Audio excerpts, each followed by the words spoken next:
ઉમરાળા તાલુકાના ઇંગરોળા ગામમાં હનુમાનજી મંદિર ખાતે ભાજપ ઉમેદવાર દ્વારા સભા યોજવામાં આવતા ચૂંટણી અધિકારીને રજૂઆત કરવામાં આવી।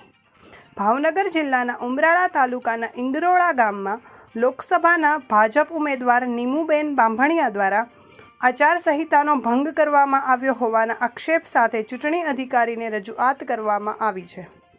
ઇંગરોળા ગામમાં આવેલ હનુમાનજી મંદિરમાં ભાજપના ઉમેદવાર દ્વારા સભા કરાઈ હતી, જેમાં આક્ષેપ કરવામાં આવ્યા હતા કે નીમુબેન બાંભણિયા દ્વારા ખુલ્લેઆમ આદર્શ આચારસંહિતાનો ભંગ કરવામાં આવ્યો છે અને તેનો વિડીયો પણ સોશિયલ મીડિયા પર વાયરલ થઈ રહ્યો છે।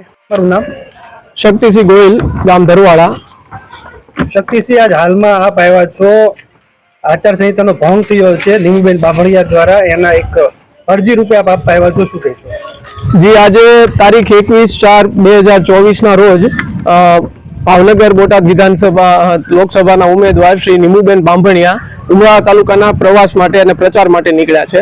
તો આ પ્રચાર દરમિયાન નીમુબેન ઉમરાળા તાલુકાના ઇંગોરાળા ગામે ગયેલ અને ત્યાં એમણે એક ધાર્મિક સ્થળે હનુમાનજીનું મંદિર હતું અને એ મંદિરમાં સભાનું આયોજન કર્યું છે અને અમારા જ્યાં સુધી અમારા જ્ઞાન છે ત્યાં મુજબ અમને એવું જણાઈ આવ્યું છે કે આચારસંહિતાનો ભંગ છે અને જેનો એમના કાર્યકરો કે પાર્ટી દ્વારા ઉતારાયેલો વિડીયો પણ અમારી પાસે છે, જે અમે આજરોજ આદર્શ આચારસંહિતા અધિકારી શ્રી ઉમરાળા ટીડીઓ સાહેબને અમે આ માટે અરજી ફરિયાદ કરેલ છે કે તાત્કાલિક ધોરણે જો આચારસંહિતાનો ભંગ થયો છે કે કેમ એની સત્વરે તપાસ થાય અને એના માટે આગળ પગલાં લેવાય, એ માટે અમે અરજી કરેલ છે।